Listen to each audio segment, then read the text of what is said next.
Ama naming Diyos, aming poong may kapal, marami pong salamat sa bagong panahon na hatid niyo sa amin. Salamat sa bagong taon na dinadala niyo sa amin. Ito ay pagpapahayag ng inyong katapatan. Kayo ang Diyos ng lahat ng aming panahon. Kaya sa mga pagkakataong ito, hayaan niyo naman po na ang aming pagsasama-sama sa ganitong kaparaanan ay maging daan para maipahayag namin sa inyo ang aming lubos na kagalakan, lubos na pasasalamat sa pagiging Diyos ninyo sa buhay namin, sa pagiging Diyos nyo sa aming pamilya, sa aming kabuuan. Muli po aming Diyos, iniaalay namin sa inyo, itinataas namin ang aming papuri at pagsamba sa bagong taon na ito at sa lahat ng panahon. Purihin ang inyong dakilang pangalan sa pangalan ng Panginoong Yesus. This is the day that the Lord has made, and together let us worship, together let us lift high the name of our God, Jesus, the name above all names.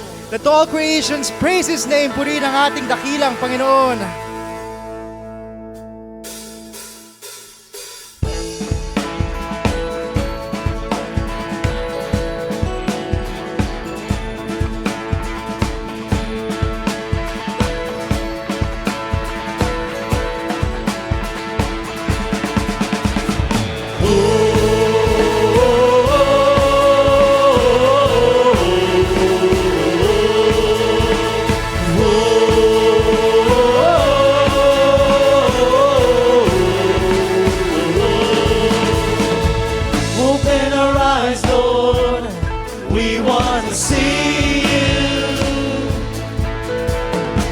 Open our hearts, Lord, we want to know you.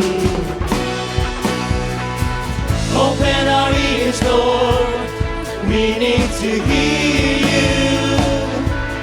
Jesus, be revealed. Jesus, be revealed.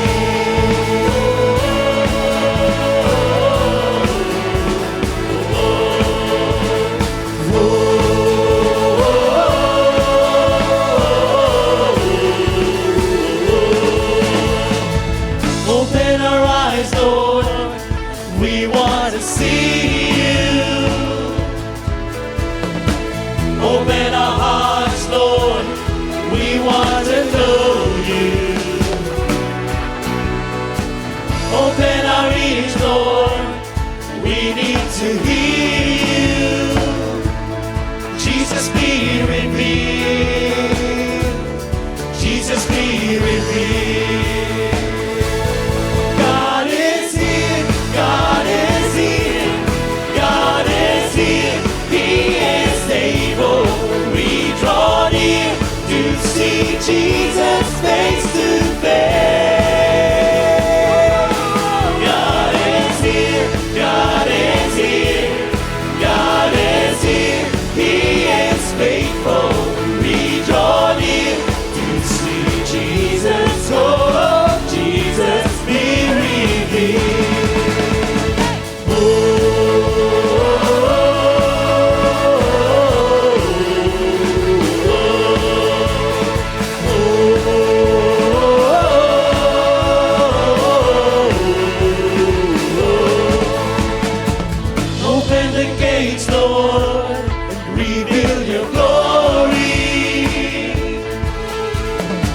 Open the nations, establish your kingdom. Open the heavens and pour out your spirit. Jesus, be revealed. Jesus, be revealed. God is here, God is here, God is here, He is able. We draw near to see Jesus face to face. God is here, God is here, God is here, He is faithful. We draw near to see Jesus.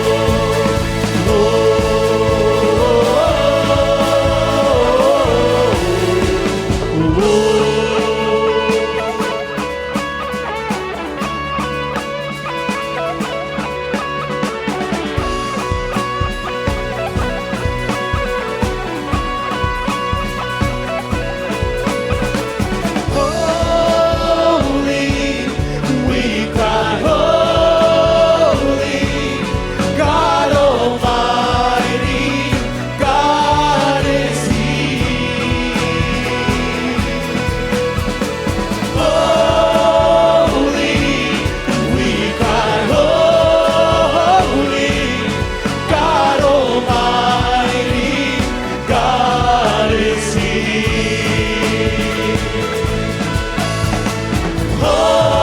Holy, we cry, holy, God Almighty, God is here. Holy, we cry, holy, God Almighty, God is here. God is here, God is here, God is here, He is able. We draw near to see Jesus face to face. God is here, God is here, God is here, He is faithful. We draw near to see Jesus, oh Jesus, He revealed.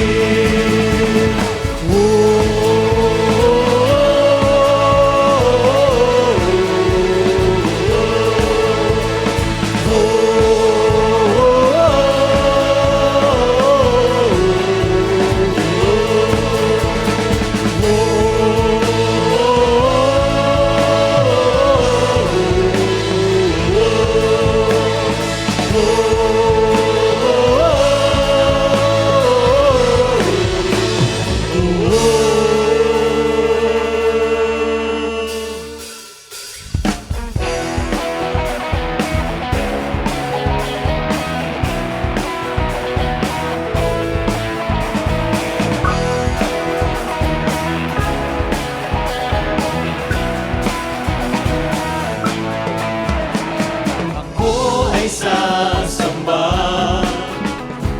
aawitan ka. Kayo, Jesus, ang tanging pag-asa. Dahil sa biyaya niyo, ako'y malaya malapit sa inyo. Jesus, kayo ang buhay ko, ako'y binago ng pag-ibig niyo. Walang hanggang pasasalamat sa inyo. Jesus, kayo ang buhay ko, ako'y binago ng pag-ibig niyo. Papuri at kalwalhatian ay sa inyo.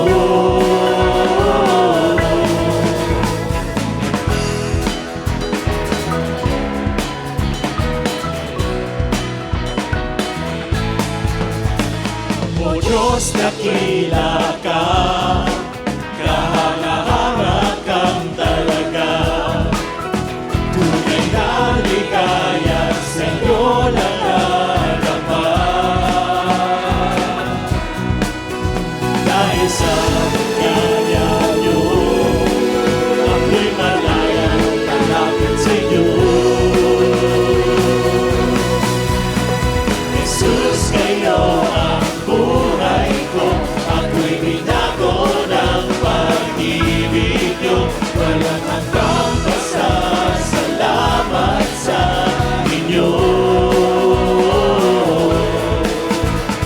Jesus, kayo ang buhay ko, ako'y binago ng pag-ibig niyo. Papuri at kalwalhatian ay sa inyo.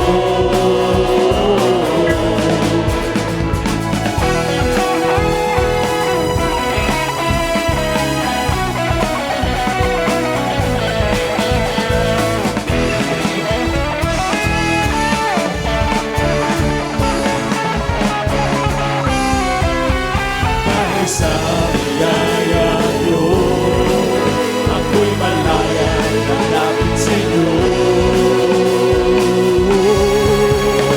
Jesus, kayo ang buhay ko, ako'y binago ng pag-ibig niyo. Walang hanggang pasasalamat sa inyo. Jesus, kayo ang buhay ko. Ako'y binago ng pag-ibig niyo. Patuloy at kalwang aking alay sa inyo. Jesus, kayo ang buhay ko. Ako'y binago ng pag-ibig niyo. Walang hanggang pasasalamat sa inyo. Jesus, kayo ang buhay ko. Ako'y binago ng pag-ibig niyo. Patuloy at kalwang aking alay sa inyo.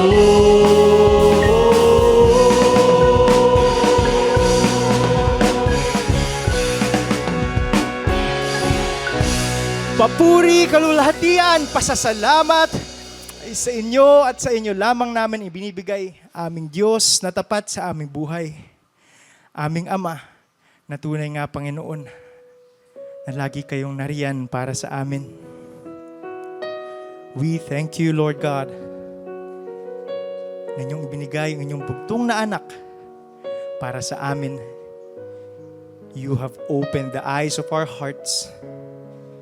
You have rolled the curtains of our eyes, Lord God, that we may see your glory in its fullness, your love, your mercy, your grace that we enjoy in our lives, Panginoon. Lubos ang aming pasasalamat sa sandaling ito. And we will sing your praises to the ends of the earth, sapagkat kayo lamang, Panginoon, ang tunay nga na karapat-dapat na tumanggap ng papuri at pasasalamat. We lift you high, the name above all names. May you build your throne in our praises, Lord God. Nagpupuri, nagpapasalamat kami sa inyo.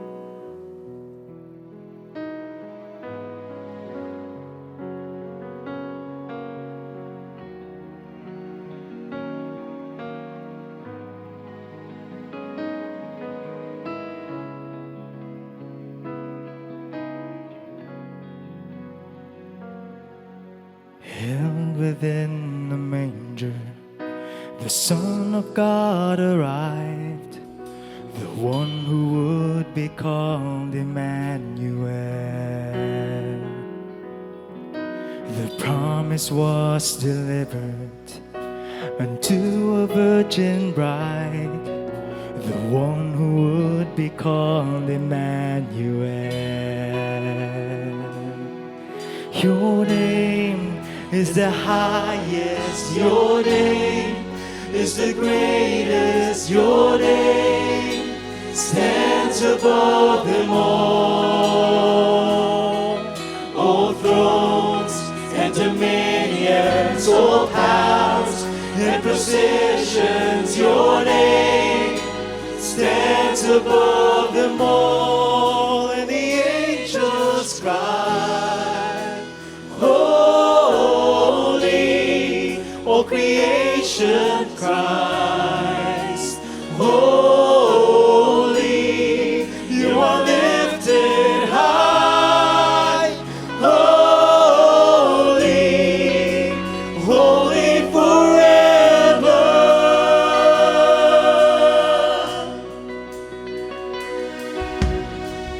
The Lamb of David, a Savior born today, the one who would be called Emmanuel.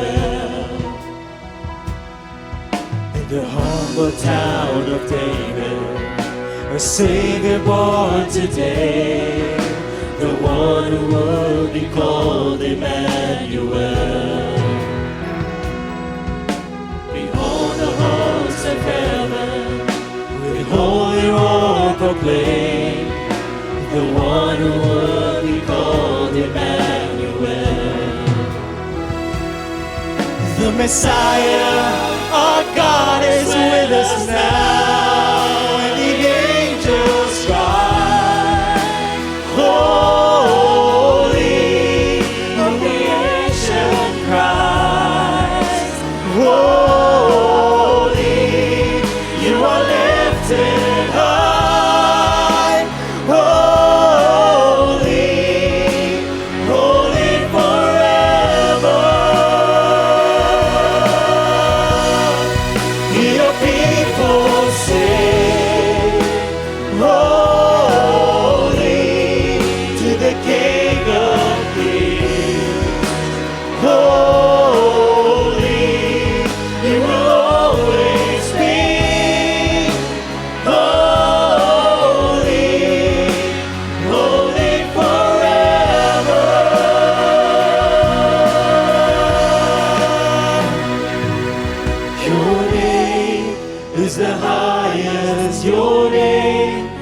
the greatest. Your name stands above them all. Your thrones and dominions, all powers and possessions, your name stands above them all. Your name is the highest, your name is the greatest, your name stands above them all. All thrones and dominions, all powers and possessions, your name stands above them all. And the angels cry, holy, for creation cries, holy, you are lifted high, holy, holy forever. Your people sing, holy, to the King of Kings. Holy, you will always be. Holy, holy forever. You will always be. Holy, you will always be. Holy, you will always be. Holy, holy forever.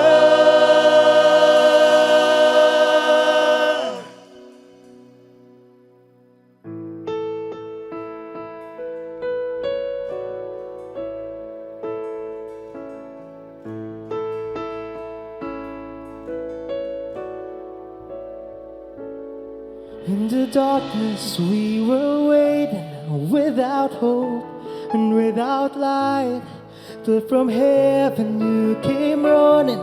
There was mercy in your eyes to fulfill the law and prophets. To a virgin came the word, from a throne of endless glory to a cradle in the dirt.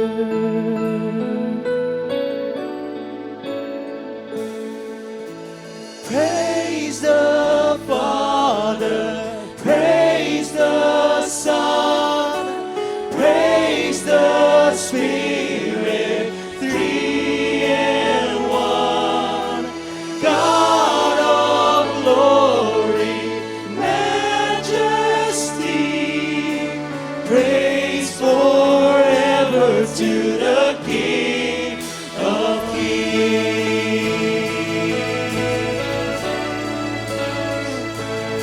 To reveal the kingdom coming and to reconcile the lost, to redeem the whole creation.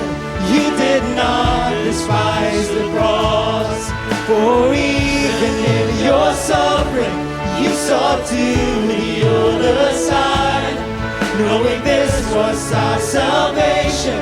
Jesus, for our sake you died.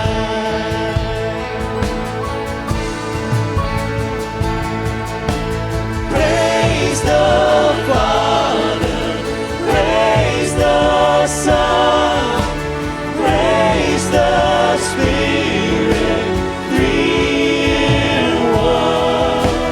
God of glory, majesty, praise forever to the King of Kings.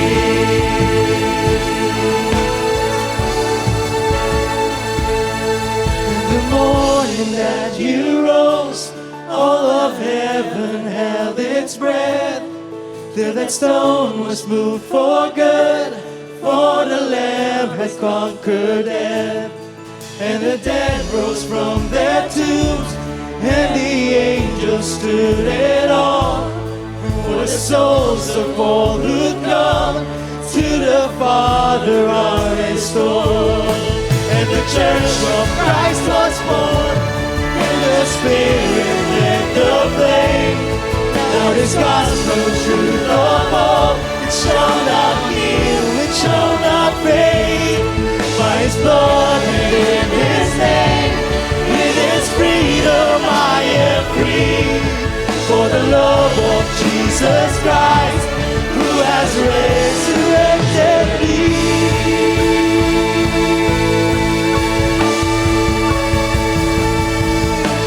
Praise the Father, praise the Son, praise the Spirit, three in one. God of glory, majesty, praise forever to the King of Kings. Praise the Father, praise the Son, praise the Spirit, three in one. God of glory, majesty, praise forever to the King of Kings. We sing praise forever to the King of Kings. We sing praise forever to the King of Kings.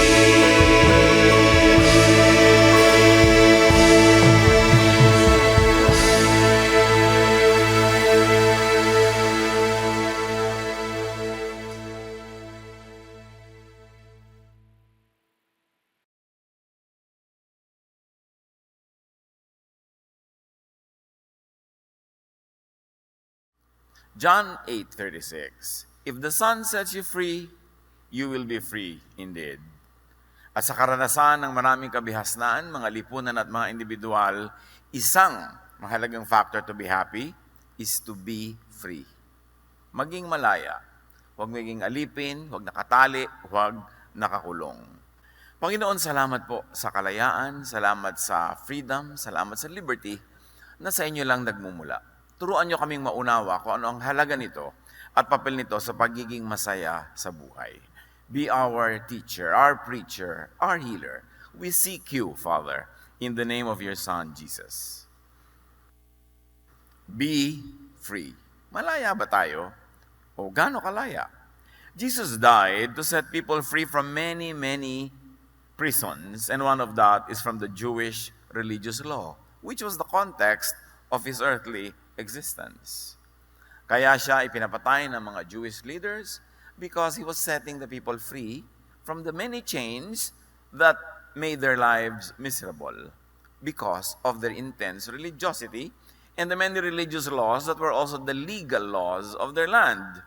Acts 13:38-39, sa pamamagitan ni Jesus, ang lahat ng sumasampalataya sa Kanya ay pinapatawad na sa lahat ng pagkakasalang hindi na ipatawad sa inyo sa pamamagitan ng pagtupad sa kautusan ni Moses.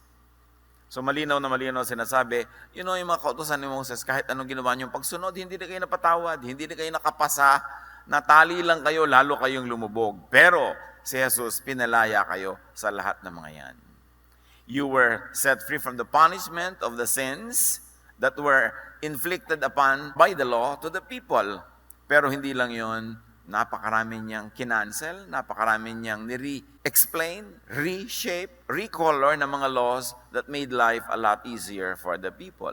Galatians 5:6, for in Christ Jesus neither circumcision nor uncircumcision has any value. The only thing that counts is faith, expressing itself through love. So here, the metaphor of circumcision standing for all the laws, the religious requirements of the Jewish religion. At sinasabi ng Galatians, kay Kristo, binaliwala ang lahat ng requirement na yan at inari kayong ganap. Kayo ay kinonsider na pasado kahit hindi nyo ipinasa dahil wala namang nakapasa ng mga yan. So sa pamamagitan ni Jesus, in-extend ang kabaitan ng Diyos, nagpatawad, at yung mga laws na nagpapagilty sa inyo, kinancel pa. So hindi na kayo guilty. John 8:36, so if the Son sets you free, you will be free indeed. And this is freedom from religious prisons. Meron pang iba na freedom na dala-dala si Jesus. Basta yung general theme, the general love of the Father giving people freedom is expressed in many ways. Jesus died to set people free from needless control of other people, like slave owners, like earthly masters, like political and religious leaders, like the rich, the lenders, those that have economic, social, and political power over other people. Lahat yan, sinalungat, binangga, nilusaw ni Jesus. Kaya sa Jesus community, walang mga high class, low class, middle class. Walang ganun. Lahat, wini-welcome ng Panginoon.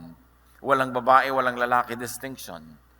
Wala siyang pinipili na Jewish ba o Gentile ba.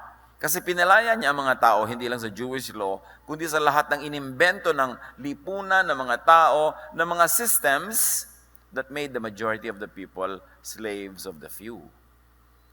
Kaya ang tinuturuan dyan sa mga rich, give your money to the poor. Let us democratize wealth. At tinuturo naman niya at ang kanyang mga alagad sa mga poor, work well so that you earn your money. Live within your means. Huwag kayong mangutang so that you are not a slave ng mga nagpapautang sa inyo. At sinabi niya, maging masunurin kayo sa gobyerno para hindi kayo maparusahan ng mga laws ng gobyernong ito. Kasi napaka-powerful ng government, may mga prison yan. So, be good citizens so that the power of the state will be used to protect you and not against you. At sa maraming mga naging tradisyon kasunod noon in the New Testament, we see the teachings of the apostles na yung mga masters, sinasabi niya, palayain niyo na yung mga slaves niyo. Kailangan magkaroon ng kalayaan ang mga tao. The teachings of Jesus is just not for the religious context, but for the life of the people and all the breadth and width and height and length and depth of that life. Kumpletong buhay. Luke 4:18-19, the Spirit of the Lord is on me, because He has anointed me to proclaim good news to the poor. He has sent me to proclaim freedom for the prisoners, and recovery of sight for the blind, to set the oppressed free, to proclaim the year of the Lord's favor. Kaya ang mga pagpapagaling ng Panginoong Jesus, totoo, physical na pagpapagaling, pero symbolic din, metaphor, talinghaga. Yung bulag nakakakita, kasi ang pagkabulag, napakalaking prison. Yung nakakulong ka sa kadiliman, hindi ka makagalaw, hindi ka makakilos, wala ka makita, kulungan. Yung mga lumpo, pinalakad para hindi sila makulong sa kanilang mga higaan at mga kung saan sila mapaupo, doon na lang sila maghapon kung hindi sila buhatin ng iba. Yung mga may sakit, nakukulong sila. Hindi sila makakilos, hindi sila makapaghanap buhay, na-exempt sila from society, they are expelled, especially kung mga leper, pinagaling niya lahat. Lahat ng tema niyan, mga kapatid, pagpapalaya. Pati yung mga wala kang magawa dahil Sabat, sinabi niya, Sabat was made for you, you were not made for the Sabbath. Pinalaya niya yung mga tao sa pagkakakulong sa schedule ng kalendaryo. Yung mga hindi ko ito pwedeng kainin, yan lang ang pwede kong kainin, pinalaya niya mga tao. Kainin niyo lahat yan, hindi kayo mapapahamak spiritually, although clinically and physically, pwedeng baka marumi talaga yan, but no, heaven will not take it against you in a spiritual way. Puro pagpapalaya. This is the Jesus mission. And this should be the Christian mission, not just congregational conversion of people, not just religious membership, but for all people, whether they are inside or outside of your religious walls. It is the will of God through Jesus that people should be free. Pero parang walang nangyaring Jesus. Lahat pa ng mga oppressors na yun, nandito pa rin sa paligid natin. Oppressed pa rin ang mga mayayaman na mahihirap. Oppressed pa rin ang mga male ang maraming female. Oppressed pa rin ang mga amo ang kanilang mga katulong, ang kanilang mga tauhan.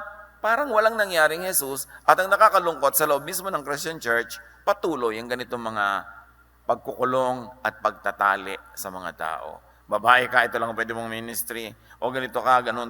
Maraming mga kulungan na naman. You want to be happy? You want the work of God through Jesus become effective in your life? Be free. Goal dapat ng tao to be free. Romans 8:1-2. Kaya nga, hindi nahahatulang maparusahan ang mga taong nakipag-isa na kay Kristo Jesus. Wala na ako sa kapangyarihan ng kasalanan at kamatayan sapagkat pinalaya na ako ng kapangyarihan ng Espiritong nagbibigay buhay sa pamamagitan ni Kristo Jesus. Again, there is a religious flavor to this kind of freedom. Kasi marami tumanggap na kay Jesus, naniniwala na kay Jesus, takot na takot pa rin, ay pag nagkasala ako, pupunta na naman ako sa hell.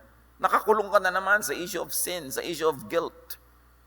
Balik na naman yung mga bawal kainin at hindi pwedeng kainin, anong dapat isuot, anong dapat at ganito. Balik sa pagkakakulong ng mga tao. Kaya ina-emphasize, malaya na ako sa kanyang mga bagay. I am free to do anything that is not harmful to others. And remember this, your freedom stops where the freedom of other people already begin. Hindi ko mo free ka, ay pwede mo nang guluhin lahat ng tao, agawan sila, nakawan sila. Kasi ang iyong mga karapatan, ang iyong mga kalayaan ay hanggang doon lang sa kung pwede ka na ngayong sumaklaw sa karapatan at kalayaan ng kapwa. You are free to do good, but not to do bad, especially bad things against other people. Ironically, the Christian church could and has become another chain and another prison. Suriin ang kasaysayan ng Christianity in the last 2,000 years, naging kulungan na naman siya. Ikinulong na naman ang mga babae sa ganitong role, ikinulong na naman ang mga mahihirap sa ganitong role, nagkaroon na naman ng mga amo, mga boss, mga bishops, mga kung ano mga leaders. Bumalik lang ang lahat.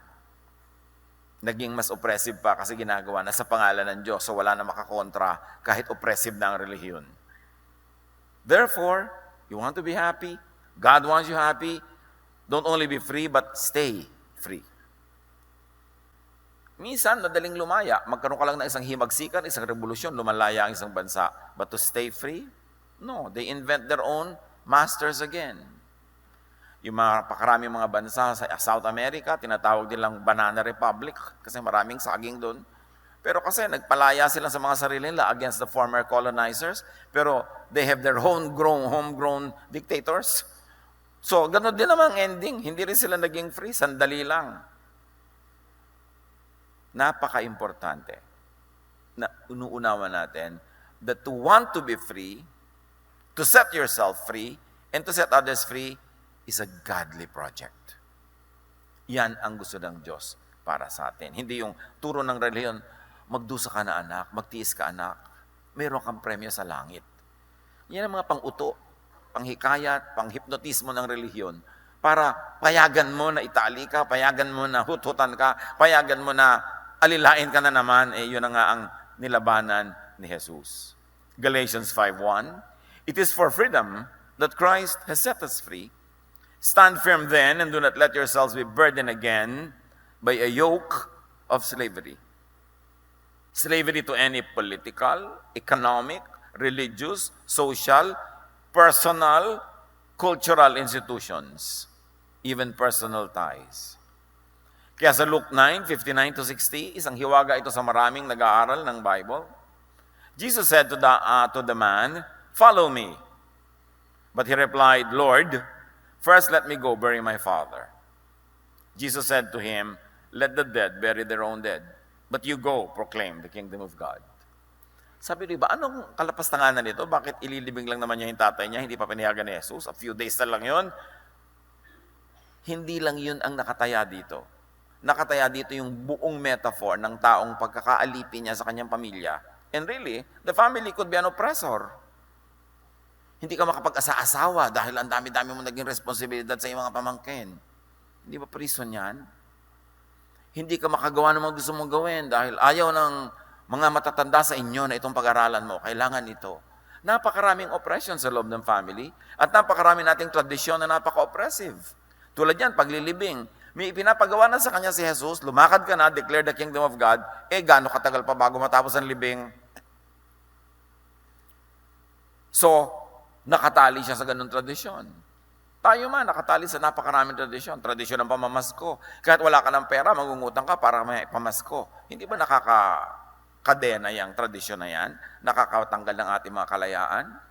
Marami tayong mga gustong gawin na hindi natin magawa because it's against the tradition of our town or against the tradition of our family. But the Lord gives a lot of premium to individual and personal freedom.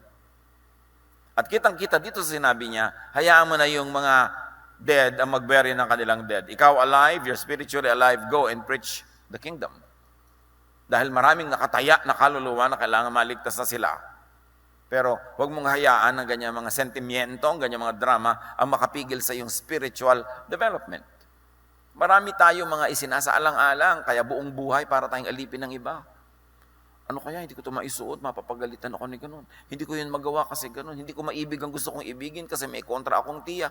Ang daming kumokontrol sa buhay natin, parang hindi nangyari si Jesus. In fact, ginagawa pa nga si Jesus sa panakot. Magagalit ang Diyos, huwag kang sasaya. Magagalit ang Diyos, huwag mong gawin yan. Diyos pa ang ipinang sasangga sa mga sariling impositions ng kapwa. So, be free, stay free, and if you're faithful to God, set others free. Kung ikaw yung may kapangyarihan, ikaw yung may pera, ikaw yung mayaman, ikaw yung may impluensya, ikaw yung may tinig, set others free. That is high religion. 2 Corinthians 3:17, now the Lord is the Spirit, and where the Spirit of the Lord is, there is freedom. O may freedom nga ba? Sa mga churches, hindi natin pwedeng kantahin yan. Hindi natin pwedeng gamitin ng ganyang instrument. Hindi natin pwedeng gamitin. Ang daming hindi pwede. Sabi, when the Spirit of the Lord is there, there is freedom. This is freedom to do good. Not freedom to do bad, but to do good. Pero marami namang good, minamasama eh. Kasi mayroong nang kokontrol at gusto niyang siya lang ang masunod. John 13:35, if you love each other, everyone will know that you are my disciples. So paano nalalaman kung ikay tagasunod ni Jesus? Hindi ko anong version ng Bible ang ginagamit mo. Hindi ko anong sekta o relihiyon ka, kundi kung maibigin ka. Mas generic, hindi branded religion. Maibigin ka, edi sumusunod ka kay Jesus. At sa John 14:12, sabi ni Jesus, very truly I tell you, whoever believes in me will do the works I have been doing. And what has Jesus been doing? Setting people free and loving people. So, kung ikaw ay alagad ni Jesus, kung mahal mo si Jesus, you will love people. And if you love people like Jesus does, you will set people free. Papayagan mo, for instance, ang anak mo na sundin yung kursong gusto ng puso niya, hindi yung dinidikta mo lang dahil ikaw magbabayad ng matrikula. Papayagan mo yung anak mo na ibigin yung taong hindi mo gusto, siya naman itong iibig, siya naman itong magpapakasal. Bagamat hindi masamang makinig sa mga magulang, kasi mga magulang sa haba na ng kanilang experience, marunong na silang umuri at manuri. 99% tama ang mga magulang. But when push comes to shove, your greatest gift to your child will be to set them free. Meron ako nung kilala na yung kanilang mga young people in their family gustong may gawing career, ayaw nung matatanda. Kinausap pa ako para ako pumigil. Pero sabi ko, yung mga bata may pakpak, hayaan lumipad. Kasi kaya sila may pakpak.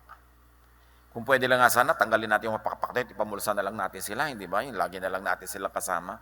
Pero ang bata, pag ipinanganak, nalalagot yung pusod mula sa ina. Yun ang simula ng kagustuhan ng Diyos na magkaroon siya ng buhay na independent. Meron kayong fellowship, meron kayong pagsasama, nagkakabuhol-buhol ang mga buhay nyo, pero meron din siya dapat personal freedoms. Kasi kung gusto ng Diyos na hindi mo wala sa gilid mo yung anak mo, dapat hindi nalalagot ang pusod pag ipinapanganak. Imagine na lang kung 8 anak nyo. Kayo rin mahihirapan, ang dami nakatali sa inyo. Na lumalaya din yung ina dun lumalaya din yung anak. Ganun ang will ng Diyos. In other words, if you love people, if you are like Jesus, and if you are a disciple of Jesus, if you set each other free, everyone will know that you are my disciples, sabi ni Jesus. Do you set people free? Or do you imprison them, especially in religious terms? But if you bind people, if you keep people in chains, if you keep them constantly under your control, whose disciple are you? Because the disciple of Jesus loves, and those who love set others free. Be free, stay free. That is the way to be happy. And what are the simple ways to be free? Very practical and easy to understand. Do not make and minimize making pledges or promises. Do not pledge. Do not commit the future unnecessarily. Kasi nakatali ka. Tali yan. A-attend ka sa kasal ko nga, kailan? 10 years from now, huwag ka mawawala. Oo ka. Tapos ang daming dumating na opportunities, no ka lang, no ka, ay matatapat sa kasal niya. Pag ikinomit mo ang future, nakatali ka. Kaya kung mahal, sabi mo, alam mo kung mahal mo ako pinsan, huwag mo akong papangakuin. Set me free. Kung dumating yung araw na yun and I'm free and it is to my pleasure to be there, I'll be there. But for you to make me commit to that now, just for you to please yourself that I will be there, then you're using me, you are not loving me. Dapat nating suriin ang ating mga ugali. Do not commit the future. And you know what? Pag kayo nag-guarantee sa utang ng iba, you are committing the future. Your future pocket. Kaya pag guarantor ka, hindi ka makatulog, yung nangutang, tulog na tulog. Kasi pag hindi siya nagbayad, ikaw ang magbabayad. Gano'n karami na yung gano'n, natali sila.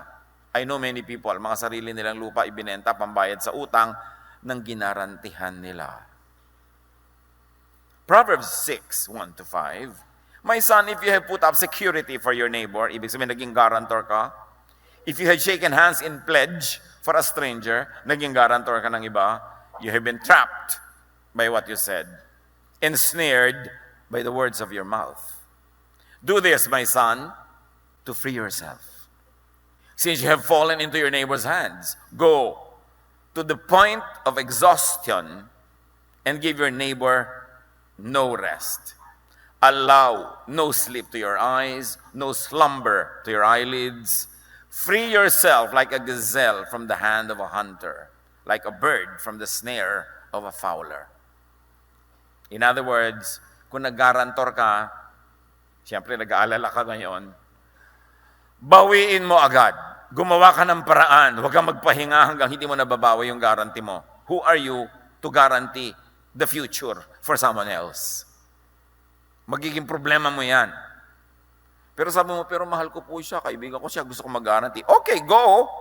Pero tanggapin mo yung fact na ikaw ang nakatali at ikaw ang magbabayad yan pag hindi siya nakabayad. And if you can sleep with that, then go ahead. Ang Bible na nagsasabi. Kaya kung may mga humihiling sa inyo mga kapatid, ay, guarantee mo naman ako. Kapatid, sabi mo, nabasa mo na ba yung Proverbs 6? Verses 1-5. Hala, basa. Kasi Bible na ang may sabi. Proverbs 22:26-27.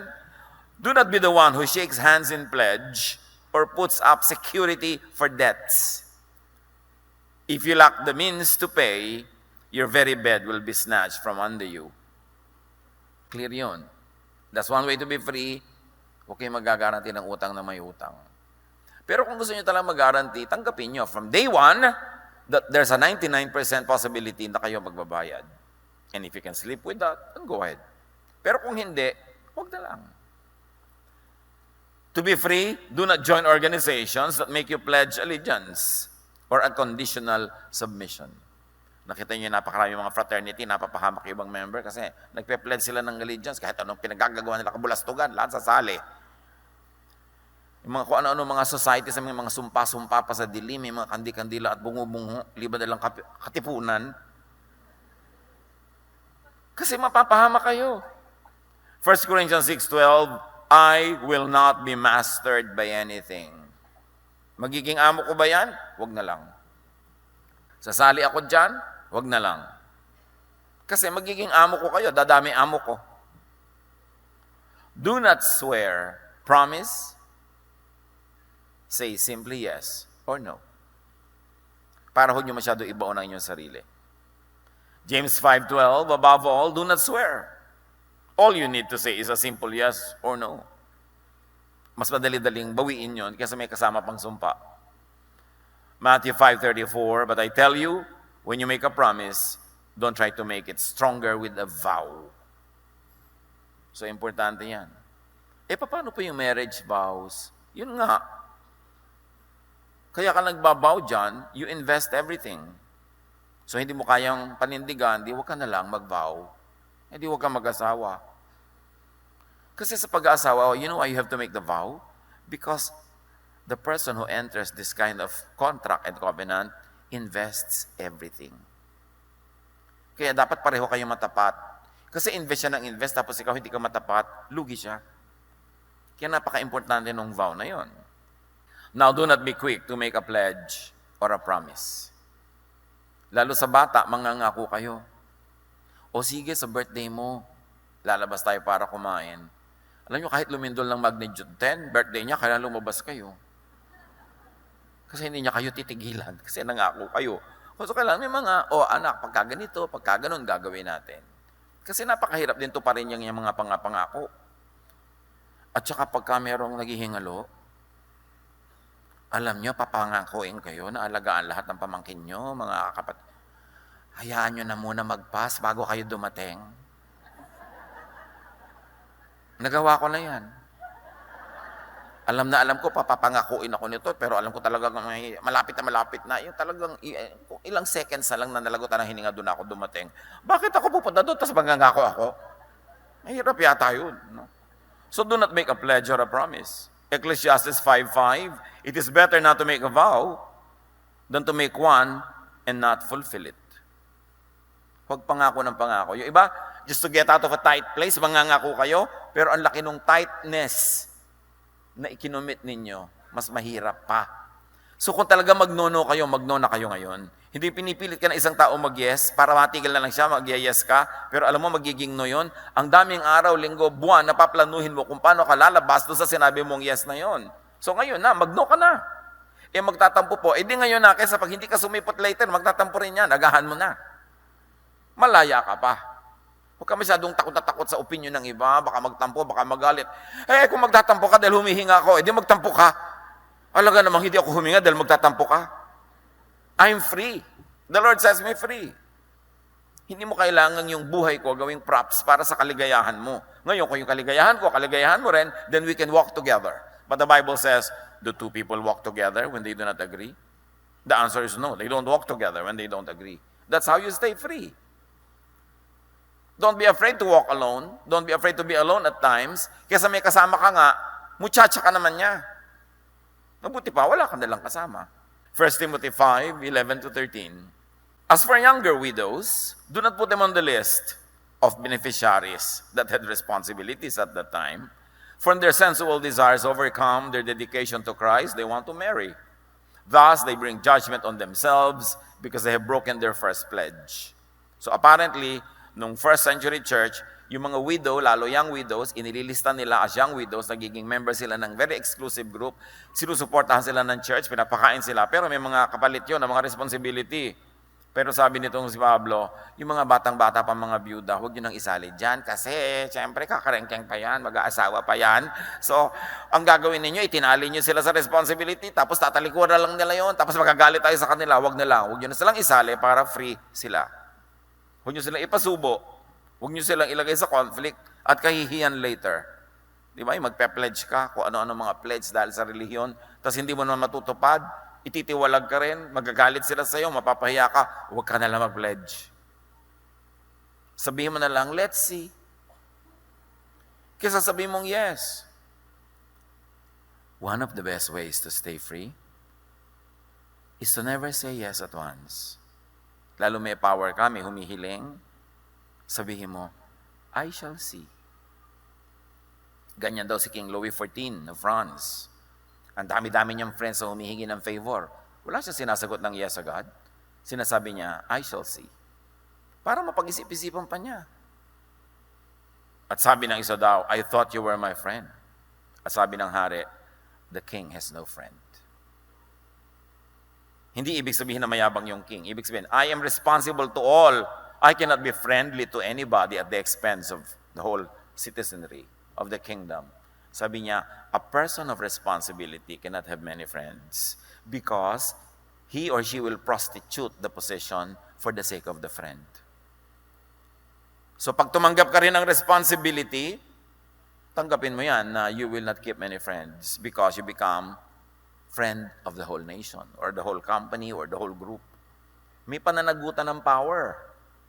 Itatali ka rin ng power kasi marami kang pananagutan. Remember this, to be happy and stay happy. Do not say a big no when you're feeling bad. Pag galit ka, masama ang iyong pakiramdam, mukhang malungkot, mukhang walang perang darating, do not say a big no. Kasi commitment din yun. Baka mapasubo ka at magsisi. Because usually, when you're in a bad mood, your tendency is to say no. So you say, I shall see. Later, not now. Proverbs 29:22, an angry person stirs up conflict, and a hot-tempered person commits many sins. Kasama na rin doon yung mga nagno-no siya sa hindi naman niya dapat nakaka-create siya ng maraming enemies. Do not say a big yes when happy. Alam niyo, pag happy-happy kayo, ang tendency niyo mag-yes kahit saan, kahit ano. At yung mga mapagsamantala, inaabangan, happy ba? Sa office yan, happy ba si boss? Di ba? Happy ba si ma'am? Oo. Naku, ito, papapirmahan ko na itong mga request ko. Kasi pag happy ka, yes ka ng yes. Tandaan nyo to ha, pag malungkot kayo, don't say no. Pag masaya kayo, don't say yes. Kasi ang tendency, pag lumungkot kayo bukas, sabi mo, bakit ba ako nakapag-yes? Natauhan ka eh. Baka nabibigla ka lang, tapos magsisisi ka. Yang yes at no, huwag niyong pawalan agad. Hold it. Pag pinawalan nyo na, amon nyo na yan. Kayo na ang slave ng yes at no ninyo. Pero habang hawak nyo pa, kayo pa ang amo. Matthew 14:6-7. Nang sumapit ang kaarawan ni Herodes, sumayaw ang anak na babae ni Herodias sa harap ng mga panauhin. Labis na nasiyan si Herodes, kaya sinumpa niyang ibibigay sa dalaga ano mang ibigin nito. Sabi niya, even half to my kingdom, I'll give to you. Ang saya-saya kasi nung hari, lasing pa. Sabi nung dalaga sa nanay niya, ano pang hihingin ko? Ang ulo ni John the Baptist. Nung sinabi niya, ibigay niyo po sa akin ang ulo ni John the Baptist na nakalagay sa isang platera, di biglang nanlumo itong Herod kasi nangako siya ng yes. Kasi happy siya eh. Huwag kayong yes ng yes pag kayo happy. Antayin yung lumungkot-lungkot kayo ng konti. Kasi ang medyo malungkot-lungkot ng konti, mas matalino. Kesa sa sobrang masaya.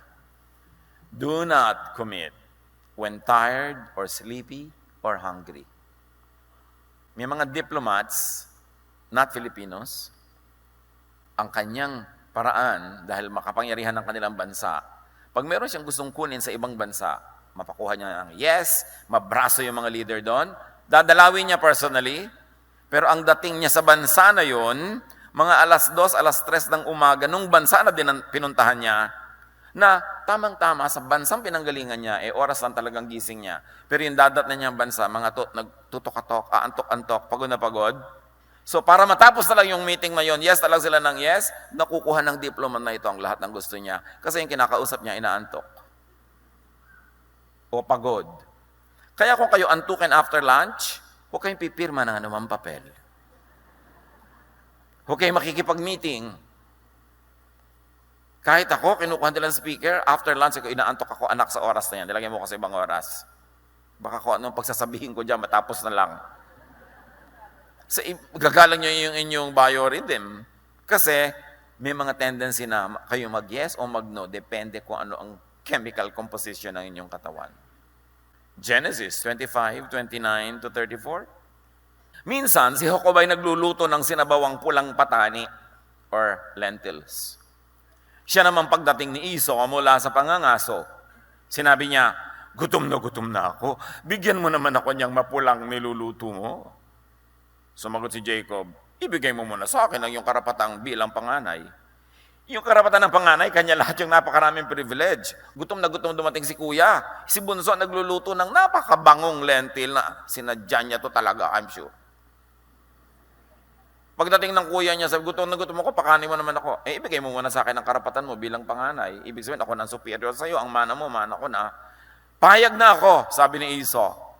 Aanhin ko pang pagiging panganay kung mamamatay naman ako sa gutom. Kung gayon, sabi ni Jacob, sumumpa ka muna. Pakita niyo mga elements sa pinag-uusapan natin. Sumumpa nga si Esau at ibinigay kay Jacob ang karapatan ng pagiging panganay. Ibinigay naman ni Jacob kay Esau ang niluto niyang gulay at binigyan pa ito ng tinapay. Nagmukha pa mabait. Kasi gutom. Mga kapatid, magtrabaho tayo, sikapin nating maging independent, kasi pag gutom tayo, napakadaling isuko ang ating mga karapatan. Pagkapos ka, wala kang pera, nangangailangan, napakadaling magpaalipin sa kapwa.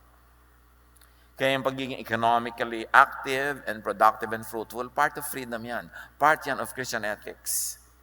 Because when you don't have anything, and people give you something, they can throw it at your face, and you have no choice but to smile. Naaalipin ka pag needy ka. Kaya kailangan di ka needy. Iwasan na dumating sa ganong pagkakataon. And do not commit at once sa mga invitation. Tulad ko lang, por Diyos, por Santo, ang tanda-tanda ko na. Tapos ang dami-dami pa, ipakasal nyo naman po kami, Pastor, kailan? 2 years from now po. Anak, ang tagal-tagal ba nun? Paano kung may biglang magyaya sa akin ng round trip around the world? Di ako makalakad dahil nakukomit ako sa'yo. Saka na, invite me 1 week before. Ay, ang lapit naman po. Eh, kung ayaw mo, diwag. Ba't mo ako pinapakomit ngayon? Ganun mo ba ako ka-love? Tinatanggalan mo ako ng freedom? Gawin mo lang akong trophy, pastor, trophy, tagagawa ng wedding mo, kahit yung buhay ko natali na sa'yo. So, isipin naman natin yung ganun. Maging mabait tayo sa kapwa, huwag natin silang ipahamak o ipasubo sobra. Ganyan yung makasalan, mga birthday. There was one person that invited me to a birthday, and I usually don't go to birthdays anymore kasi inaantok na kapag 8 o'clock. Gusto ko na mahiga. Eh, alam ko yung birthday niya, late pa yung magsisimula, ang haba-haba pa, bla bla bla. So, sabi ko, sige, pupuntahan lang ako kasi may kami pinagsamahan ng matagal na.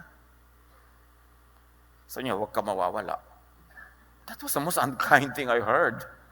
Yung, huwag ako talagang mawawala. Yung, napakalaki naman pananagutan yan. Di ba? So, napakahalaga mga kapatid, do not overcommit. Do not accept every invitation. Pero kung wala mag-iimbita sa inyo, pasalamat na kayo umimbita. Yes na agad.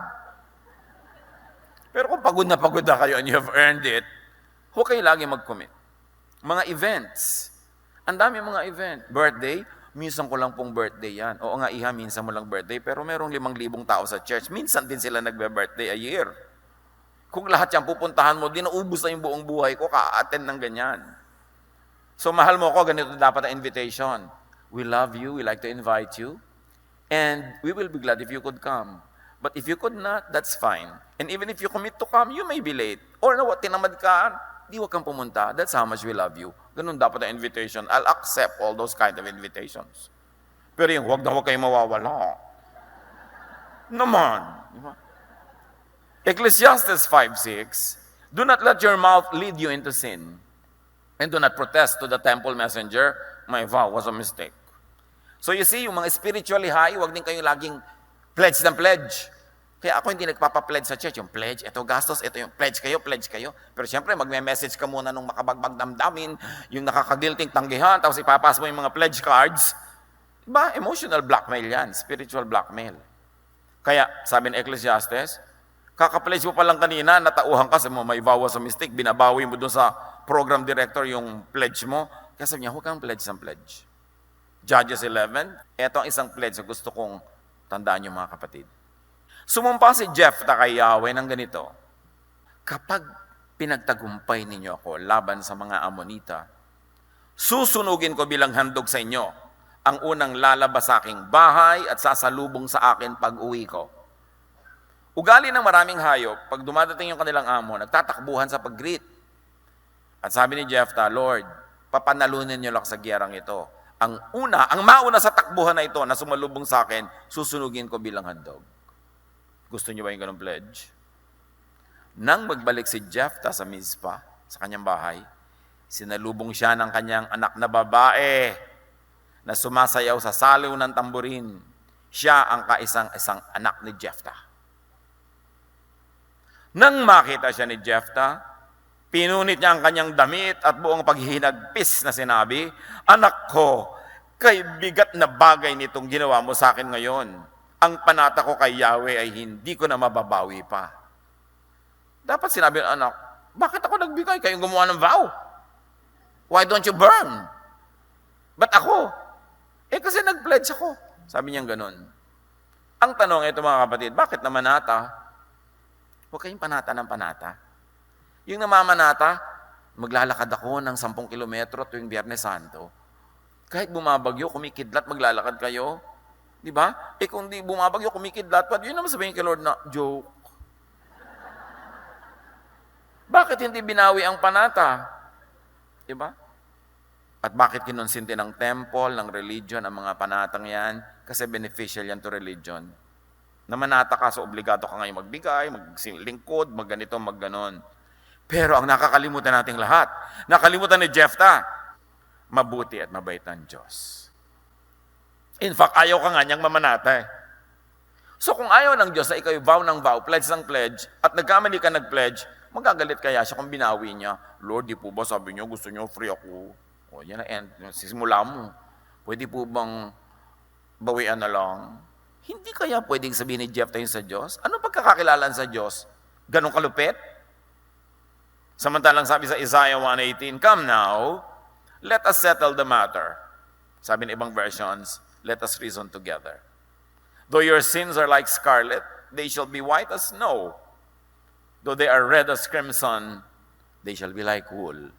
Kahit ang dumi nyo, lilinisin ko kayo. So mahirap ba naman sa Diyos na sabihin, o sige na, lumaya ka na lang, bawiin mo na yung pledge mo na yan. Hindi ko gustong nakatali ka. Sobrang misrepresented ng religion ng Diyos. Nagmumukha ang Diyos na malupit, unreasonable, unkind. No. God is so kind, and He was so bored and angry with the way religion has been misrepresenting Him that He sent His Son Jesus to give us the true image of the invisible God. And the God that Jesus presents is a God that's loving, kind, forgiving, accommodating, accepting. Do not commit until you have heard the counsel of a contra. Alam niyo sa buhay natin, may mga kontrabida, di ba? Yung nagsashopping kayo, gustong-gusto mo, kailangan mo ba yan? Bibitawan mo tuloy itong binibili mo. So, pero sa sale. Sale nga, pero kailangan mo ba? So, end ka ngayon uwi na wala kang dala. Malaki ang ministry ng mga kontra. Kasi kung minsan sa ating mga kabaliwan, sila nagbibigay sa atin ng katinuan.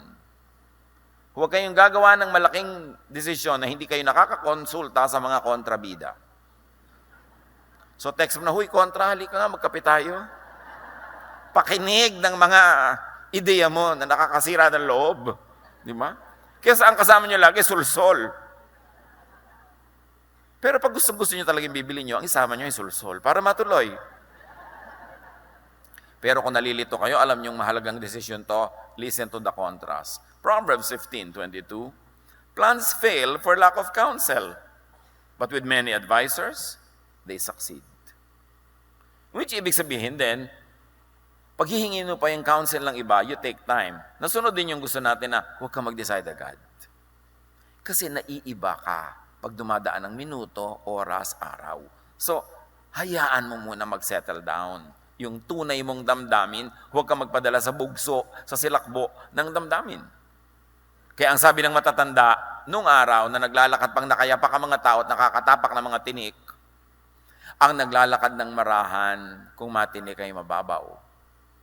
Ang naglalakad ng matulin, kung matinik ay malalim. Tama, pag nagmamadali ka, mas malaki ang damage. Proverbs 20:25, it is a trap to dedicate something rashly, and only later to consider one's vows. Yung vow na naman na yan. Yung nag-vow ka of celibacy, kaya mo talaga? Yung nag-vow ka ng ganito? Yung 12 anyos ka pa lang, nag-vow ka of eternal virginity, kaya mo? Puro vow. Mga religious vows yan eh. Kaya marami mga tao tuloy, sa kanyang sobrang relihiyon sa buhay, kailangan ng psychiatrist. Kailangan ng counsel kasi masyadong nasusuppress. Masyadong nire-repress ang mga tao.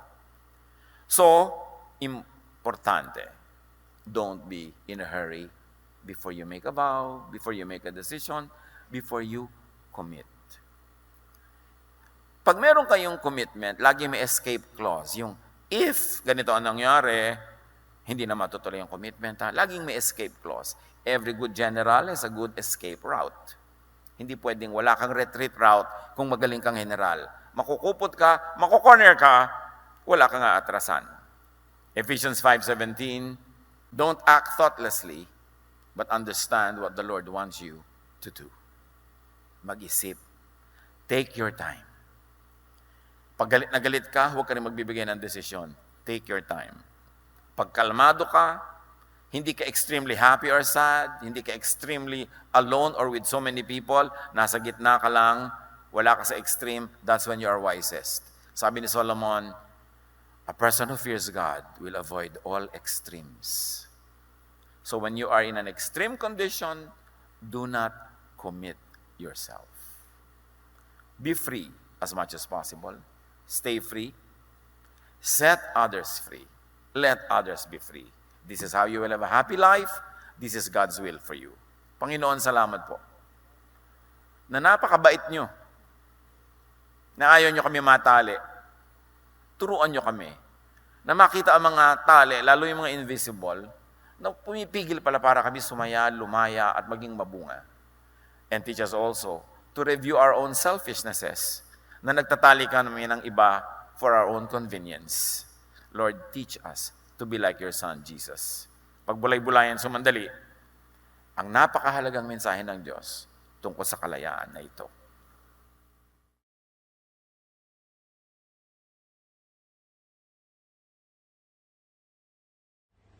Aming Diyos, aming Ama, maraming salamat po sa inyong kabutihan at pag-ibig sa amin. Salamat po sa banal na Espiritu Santo na laging nagbibigay sa amin ng karunungan, pangunawa at kaliwanagan. Salamat po sa mensahe ng katotohanan ng aming kalayaan mula sa pagkaalipin sa mga kautusan. Amin pong dalangin na ang kalayaang ito ang magbigay daan sa mabuting buhay na ninanais ninyo para sa aming lahat. Sa sumandaling katahimikan, ating pong ipahayag ang lahat ng ating pasasalamat sa lahat ng biyayang tinanggap natin mula sa Panginoon.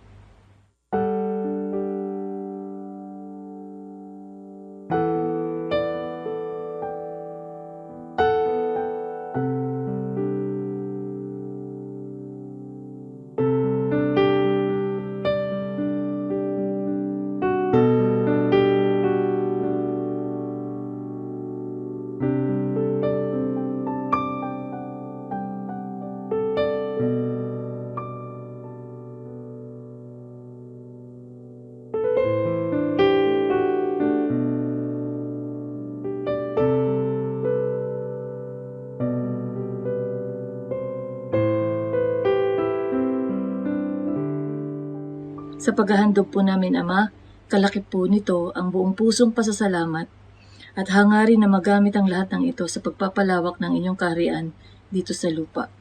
Ito po ang aming dalangin sa pangalan ni Jesus.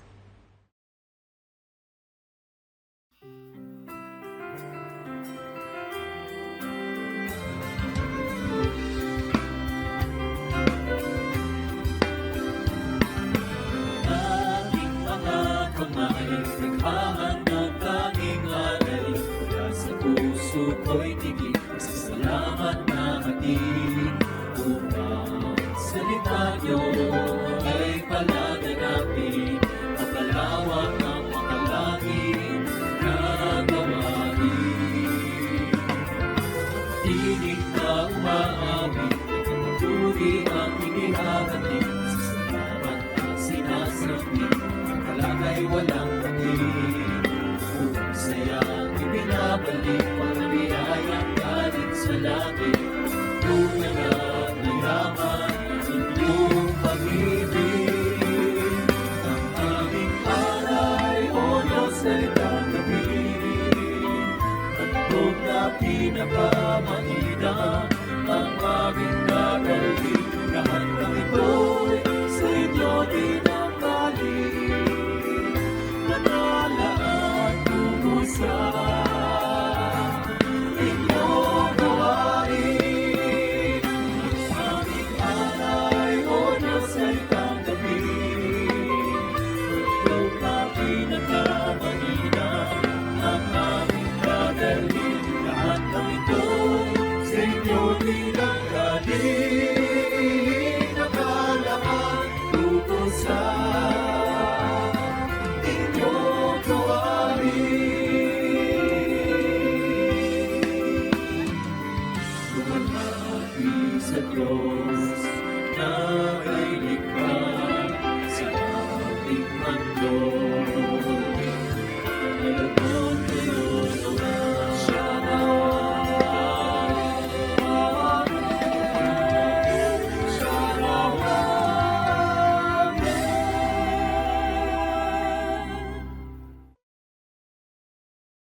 and hand will be my guide.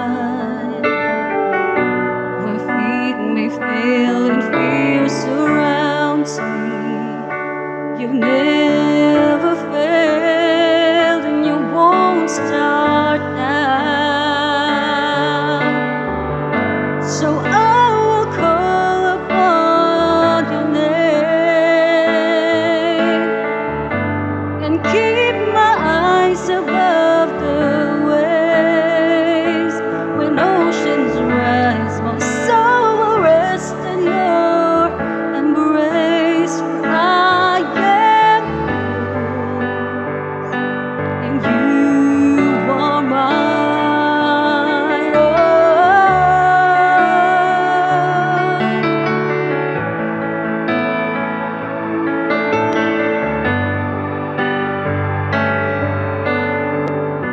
Spirit, lead me where my trust is without borders. Let me walk upon the waters wherever you would call me. Take me deeper than my feet could ever wander, and my faith will be made stronger in the presence of my Savior. Spirit, lead me where my trust is without borders. Let me walk upon the waters wherever you would call me.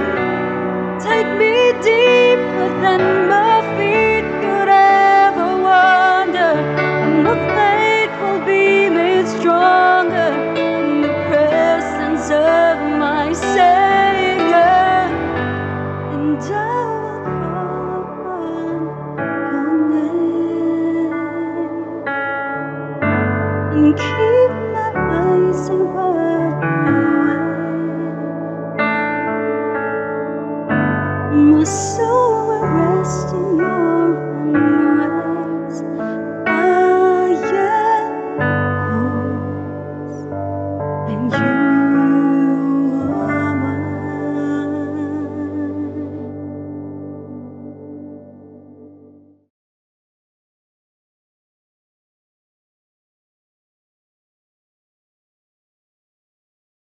Maraming salamat Panginoong Diyos sa katatapos ng aming gawain na kasama po namin kayo.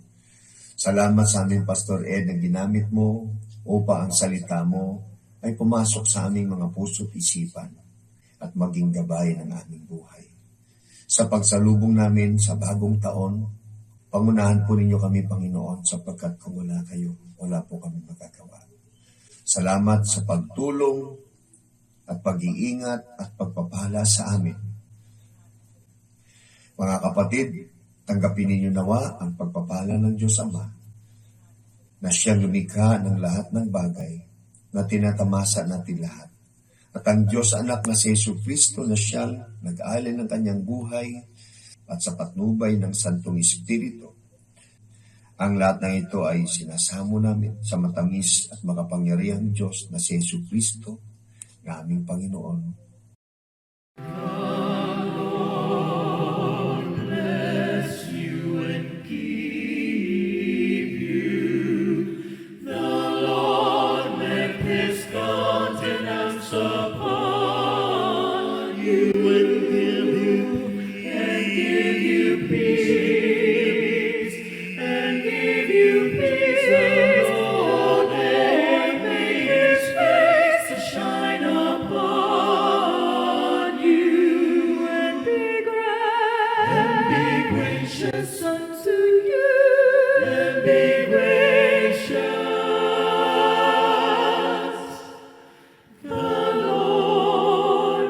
Gracious